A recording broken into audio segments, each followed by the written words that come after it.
Hi everyone, Teddy Baldessar here, joined by Eric Wind of Wind Vintage. Eric. Thank you so much for having me, Teddy. This is a long time coming. We talked about doing something 5 years ago and life happened, but... And COVID happened. Yeah, if you want to be more specific, that's actually what happened. Yeah.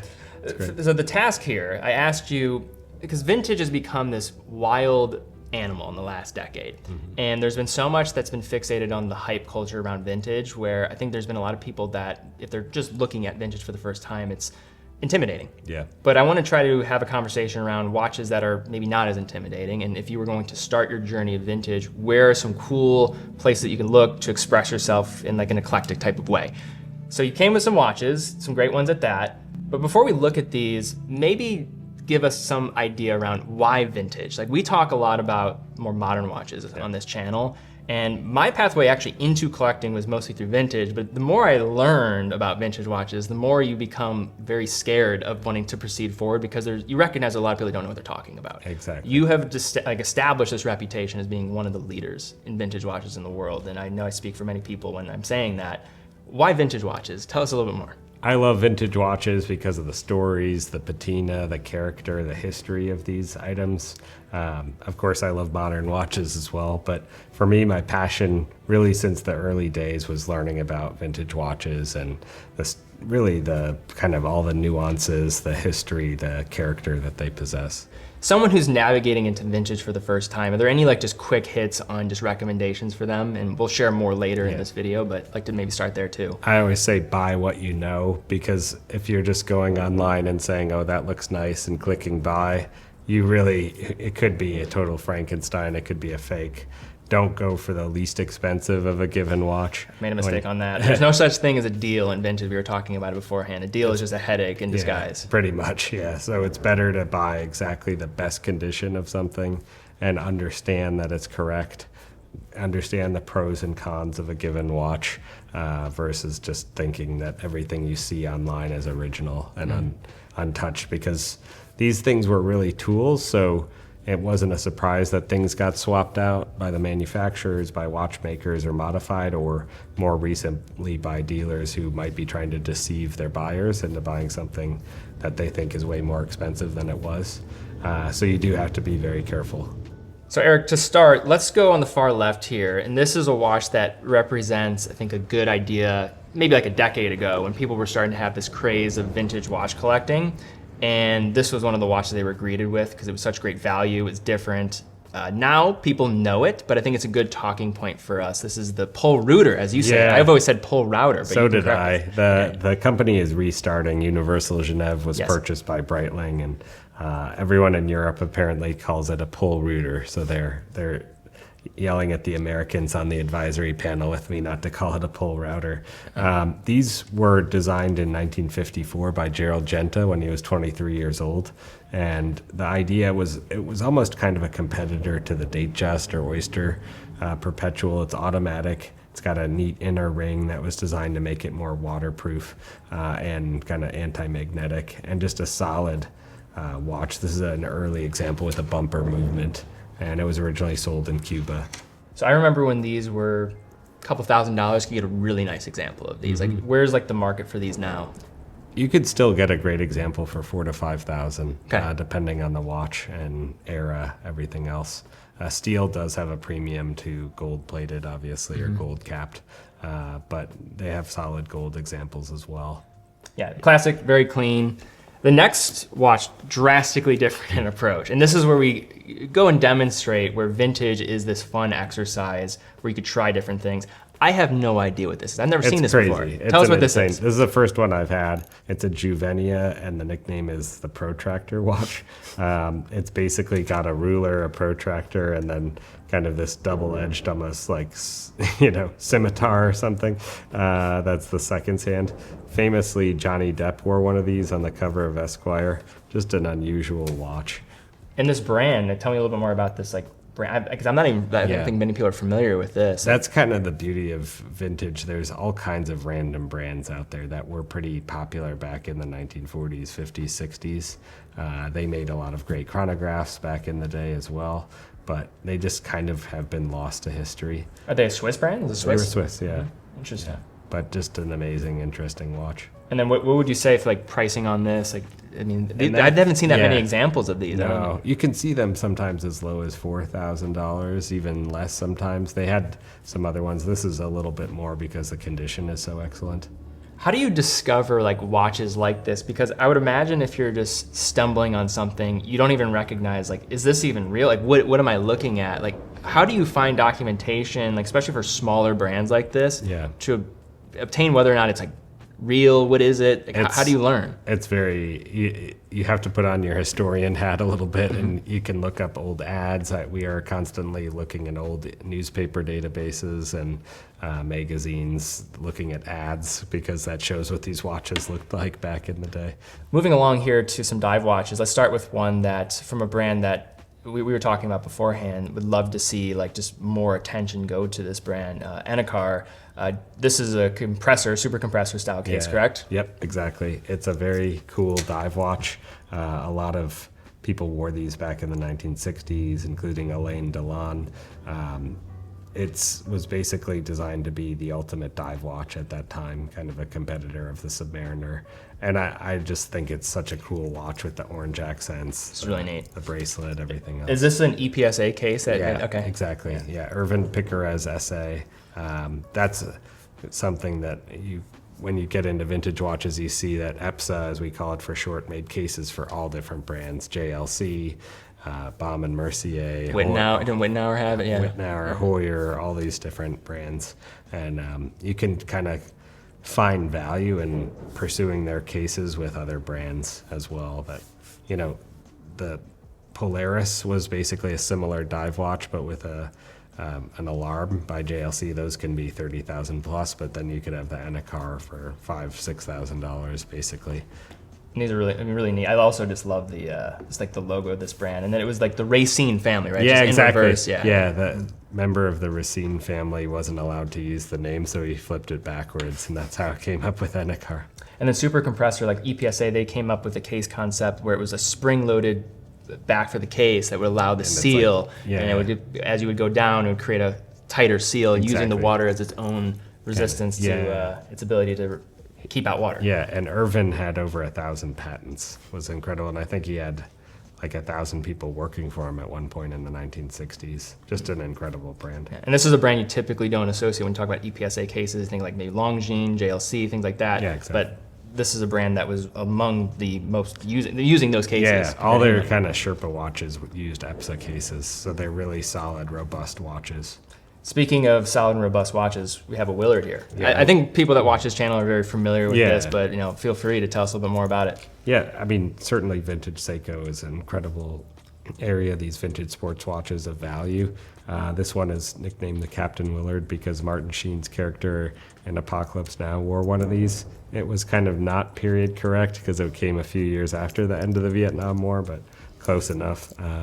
So these are really cool, distinctive turtle kind of cases. I like the crown at 4 o'clock, and I like they call it a stoplight seconds hand. Love it. It's a lot of fun. And then in terms of like pricing on these, like where are these trading at? A good one could be just under 3, but this is where you see price differences because you can find a kind of a junky one for maybe $1,000, $1,200. The loom will kind of be black. It might not be running well. It might have other issues. And Eric, correct me if I'm wrong, but I've always noticed that there's a lot of like redials and shady business with Seiko especially. And it's weird how you would expect that only to be something you have to worry about for really expensive watches, but that's not always the case. Yeah, Seiko probably more than any other brand. There's a lot of stuff, fake dials made in Vietnam, fake watches, a lot of Frankenstein watches that are assembled.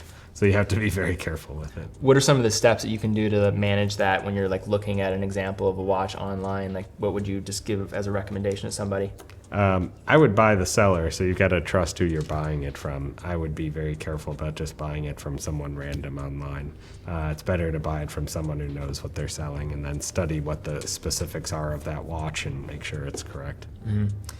Moving along to Rolex, and I know Rolex as like this whole concept of vintage has just become its own animal and really was leading the charge and caused all of this craziness to happen. But What's often, I think, misunderstood is just that Rolex still has points of value, and maybe some of the best points of value for Rolex in general, whether new or old, is actually vintage. Yeah, it is. And that was one of my fascinations with getting into Rolex, was just the fact that, oh wait, you could get these watches for $2,000, $3,000 back, 5-10 years ago really easily. And you have one here, this is an Air King, and Air King's, I think, a great example of that idea. But we have a very specific one, and it gets into a theme too of this affiliation with like corporate enterprises and them like gifting employees watches. So tell us more about this. The Air King, both reference 5,500 and reference 14,000, I think are one of the best values in vintage watches.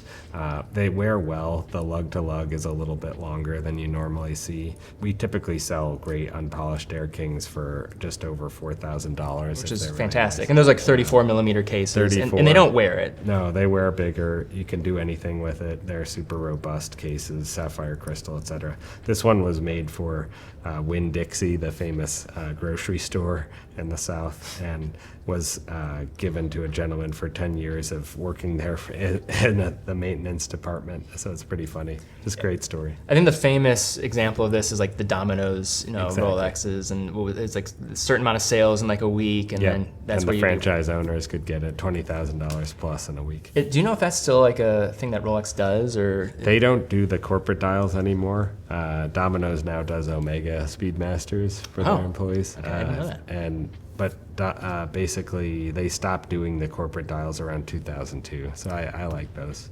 Like when you're like looking at this, is like, are there like people that shy away from like this type of like sign? Because for certain people, this is probably a turnoff. You see some random company have it on there. Like, so what's the charm, and why have you found people like drawn to these? I think this charm is the story that someone earned it.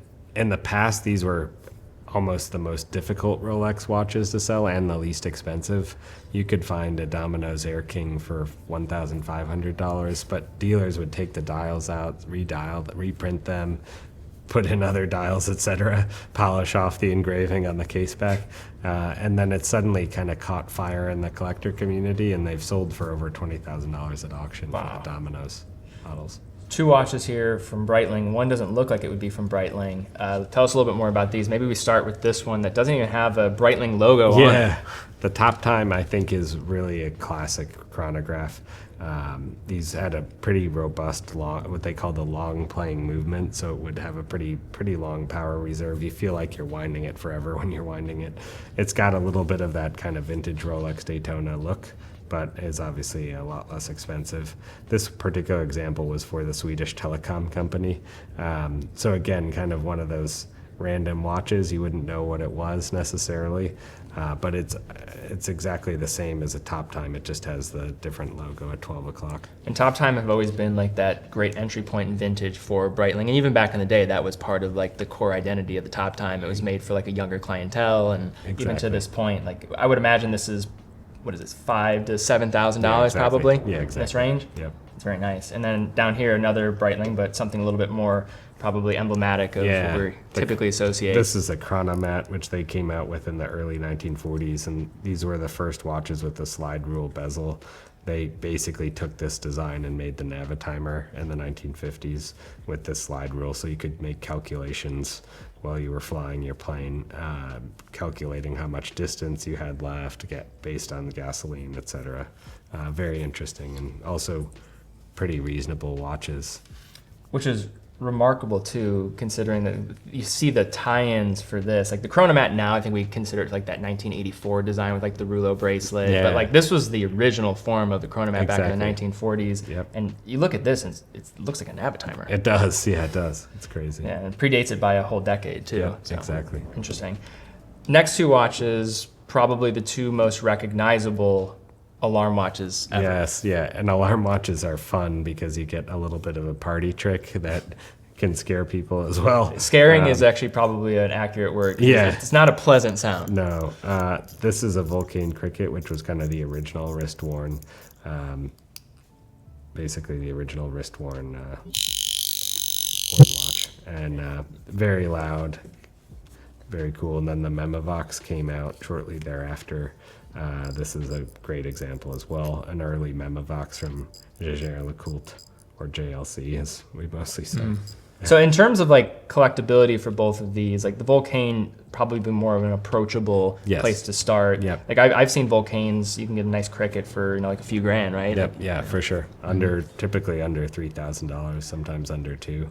This is also getting to a point too, because we're talking about some complicated watches here. We're talking about chronographs and then also like an alarm watch. I mean, these are watches that also are not inexpensive to maintain. Correct. So when you think about spending a certain amount of money on a watch, what is also important to recognize for like the servicing down the line? You don't want to scare people. No, exactly. But you also want to be aware of what you're getting yourself into. It's good to have a recommended kind of person to work with to service them, Unfortunately, for most people in the country, they'll probably have to ship their watch somewhere. People are probably every day we get an email from someone, hey, do you know a good watchmaker in whatever random town? We don't necessarily, but you hopefully find a trusted watchmaker. There's plenty of them across the country, and as long as you're willing to ship it, usually the watchmaker will give you a label. Then you can have them fix it and not worry about it. And then we're talking about hundreds of dollars here to service watch. And then if this is a watch that's a few grand, you have to factor that in. It's a good percentage of the watch itself. And when you got into that point earlier about not looking for the cheapest example, one of the easiest ways to trick you on the front end is like everything looks pristine on the exterior, but then you get like, oh wow, this thing's not running or it's not running well. Yeah, exactly. So that's one of the big mistakes that I think I made in the beginning. You're just looking at the price, but not the associated cost that comes with that price. Exactly. And I do think it's good to wear watches in rotation, particularly with vintage watches, give it a little break here and there, not necessarily make it a daily beater. And I've joked in the past, I don't like selling someone their first vintage watch because you just deal with so many inquiries and some people don't know how to take care of it and they do lots of different crazy things. They drop it, all these things that happen. And, but it's nice when someone gets a small collection and rotates, everything kind of works out better. And if a watch needs service, then that's not their pure obsession thinking about when it'll be done. Mm-hmm. Another watch here that a little more out there. I mean, Fortis is a neat brand. I have not seen this watch before. Tell us a little bit more. This is a very interesting Fortis, and it's got the same case as, it's an EPSA case as well. Oh, okay. And it's the same case as the JLC Barracuda, which is a more expensive watch, but it's a very interesting, it's got kind of almost like a Seiko Rally Diver internal bezel, and I love EPSA cases, and again, it's just a super random rare watch. I like it on the bracelet as well, just kind of funky 1970s watch. Wow, this is neat. Yeah, most people consider Fortis, they're more of that brand that people associate with the cosmonaut and all of this, but they made some really cool vintage watches. They did, and they're still operating today in pretty serious capacity as well. Yep. Like when you're buying a brand, do you ever consider like, is there an existing party pushing along the brand? Like, do you have more confidence? Because we're looking at certain brands today that they're just almost relics of the past, and then you have to deal with parts. Does that ever cross your mind when you're looking at like collectability and factoring that into the equation?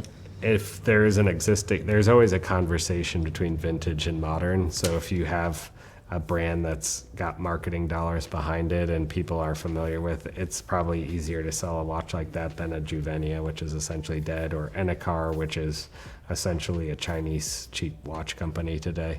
But as long as the condition is good, there's a strong kind of group of vintage collectors for any brand, and that kind of is nice segue into Gallet right here. Yeah, exactly. Gallet was recently purchased by Breitling. Very interesting, great brand. Typically made chronographs and pilot watches starting in the 1940s, primarily for the United States market, but it was defunct forever. And now it's being restarted, so there's a whole renewed interest as of the last month or two in Gallet. This is a 24-hour time. I love it. Basically, watch kind of like the Breitling Cosmonaut, where you have 24-hour time. Really nice. And to tell us a little more about this model too, like just like 24-hour display, like in like Gallet, like you mentioned mostly known for their chronographs. I think there's also the Wright brothers, like famously wore them, and I went to the University of Dayton, so that was always like a cool little tie-in when learning about them. Yeah, that's awesome. They Gallet basically was a leader in watches for pilots, and the United States was their biggest market. Even the leading trainer for the Tuskegee Airmen had one. That was supposedly a gift from Eleanor Roosevelt. They've got a great history. What could you get a vintage example like this for? Like, what this is under $4,000. Okay, so I mean, this is like very approachable for someone that's like trying to get a proper, chronograph at this price. I mean, that's and you're probably not going to see anyone else with that watch the rest of your life. It's very rare. It's very neat. Now, a brand that was also right there, I would say with Rolex and creating a lot of this craze, was vintage Heuer. I mean, like, easily one of the most collectible, talked about. The forums were always like so active and people talking about this brand. They have a really tremendous collector community. Heuer is most closely associated with Formula One in the 1960s and 1970s. This was a watch called the Viceroy Autavia, which is kind of one of those great entry points into Heuer.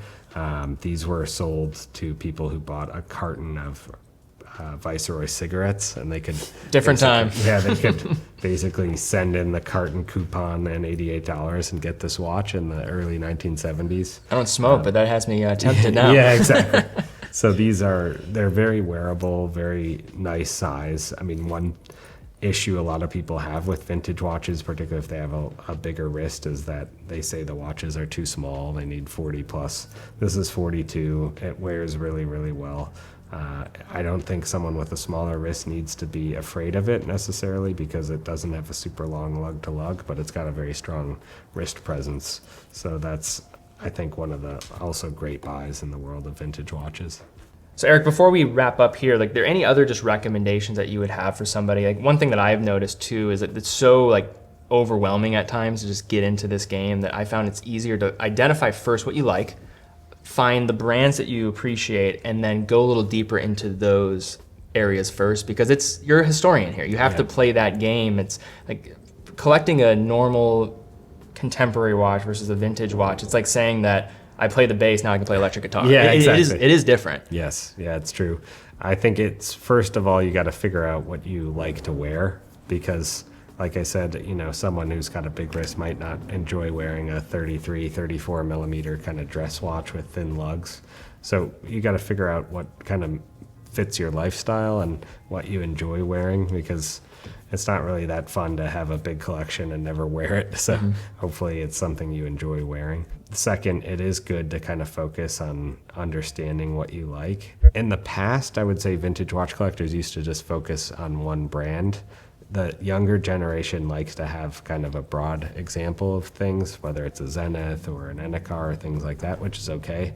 But you do have to really understand what you're buying, otherwise you can get burned. So there was kind of more safety in just pursuing a particular mono brand track, but I would say younger collectors aren't as interested in that. Just the way that people think about the collections today is a little different. Well, Eric, thank you so much for this. Appreciate the sit down. Thank you so much. Pleasure to finally meet you after all these years. Thank you, Teddy. Thank you.